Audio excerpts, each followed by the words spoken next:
কতদিন ধরে এটা করতেছেন?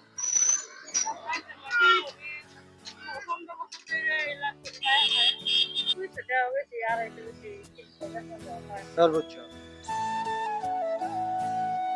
আসসালামু আলাইকুম। জীবনের প্রতিটি দিনই যেন এক নতুন যুদ্ধ। প্রতিকূলতাকে জয় করার এই গল্পটি এমন একজন মায়ের, যিনি নিজের হাতে তার সন্তানদের ভবিষ্যৎ তৈরি করার জন্য লড়াই করছেন। তিনি আমাদের সুনামগঞ্জ শহরে পরিচিত একটি মুখ, একজন পিঠাওয়ালি। তার জীবনের এই সংগ্রামের গল্প শুনে আপনি নিশ্চিতভাবেই অনুপ্রাণিত হবেন। সেদিন ছিল বিকেলবেলা।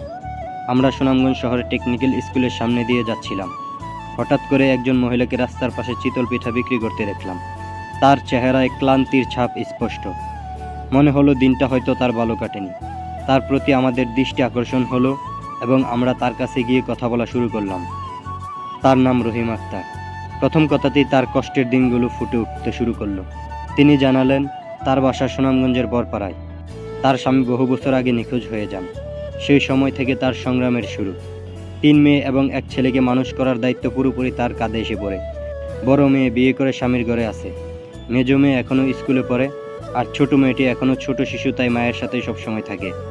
তার একমাত্র ছেলে, যে পরিবারের সবচেয়ে বড় সন্তান, বিয়ে করে আলাদা হয়ে গেছে। তার মায়ের কোনো খোঁজ খবর নেয় না, এমনকি সাহায্যের হাতও বাড়ায় না। শীতকালে তিনি চিতল পিঠা বিক্রি করেন। আগে 2 ধরনের পিঠা বানাতেন, কিন্তু বিক্রির অভাবে এখন শুধু 1 ধরনের পিঠা বানান। তিনি জানালেন তার সর্বোচ্চ বিক্রি দিনে 200 থেকে 250 টাকা। আজকের দিনটি ছিল আরও খারাপ। সারাদিনে মাত্র 60 টাকা বিক্রি করতে পেরেছেন। তার জন্য এই আয় দিয়ে বাসার ভাড়া, পরিবারের খাবার এবং সন্তানদের পড়াশোনার খরচ চালানো অসম্ভব হয়ে পড়ে। রহিমা বেগম আমাদের জানালেন তিনি সব ধরনের কাজ করতে পারেন। কখনো বাসাবাড়িতে কাজ পেলে তা করেন, কিন্তু কাজ নিয়মিত পান না। এ কারণেই তিনি পিঠা বিক্রি শুরু করেছেন। পিঠা বিক্রি করেও তার সংসার চালানো কঠিন। তিনি আত্মবিশ্বাসী এবং পরিশ্রমী, তবে তার বর্তমান আর্থিক অবস্থার কারণে অনেক সময় নিজের সন্তানের মুখে ভালো খাবারও তুলে দিতে পারেন না।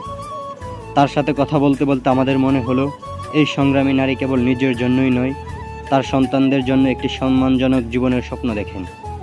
তার এখন একটাই চাওয়া, একটি উপযুক্ত কাজ, যা দিয়ে তিনি তার সন্তানদের জন্য একটু ভালো ভবিষ্যৎ গড়ে তুলতে পারবেন। আমরা তার সাথে কথা বলে তার জীবন সংগ্রামের একটি অংশ জানতে পেরেছি।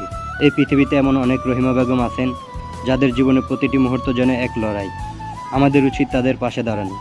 আমরা যদি তার মতো মানুষদের সহযোগিতা করতে পারি, তাহলে তাদের জীবনে আরও একটু সহজ হয়ে উঠবে ইনশাআল্লাহ। আল্লাহ হাফেজ।